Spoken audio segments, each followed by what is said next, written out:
Rome মহানগর বিএনপির আয়োজনে শহীদ রাষ্ট্রপতি জিয়াউর রহমানের ৪৪তম শাহাদাত বার্ষিকী উপলক্ষে বিশেষ মোনাজাত ও দোয়া মাহফিল অনুষ্ঠিত হয়েছে।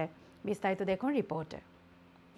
স্বাধীনতার ঘোষক শহীদ প্রেসিডেন্ট জিয়াউর রহমানের ৪৪তম শাহাদত বার্ষিকী উপলক্ষে রোম মহানগর বিএনপির আয়োজনে দোয়া মাহফিল অনুষ্ঠিত হয়েছে।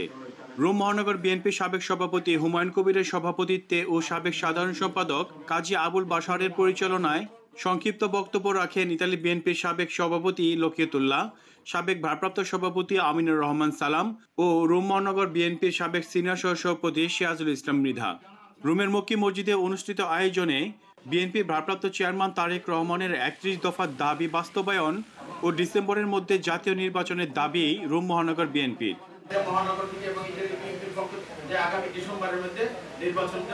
আমার নেতা বলেছে দিল্লি নয়, পিন্ডি নয়, নয় অন্য কোনো দেশ, সবার আগে বাংলাদেশ।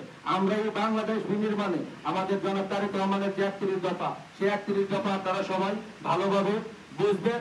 এ সময় উপস্থিত ছিলেন ইতালি বিএনপির সাবেক নেতৃবৃন্দ সহ জাতীয়তাবাদের আদর্শের বিভিন্ন সংগঠনের শীর্ষ নেতাকর্মীরা।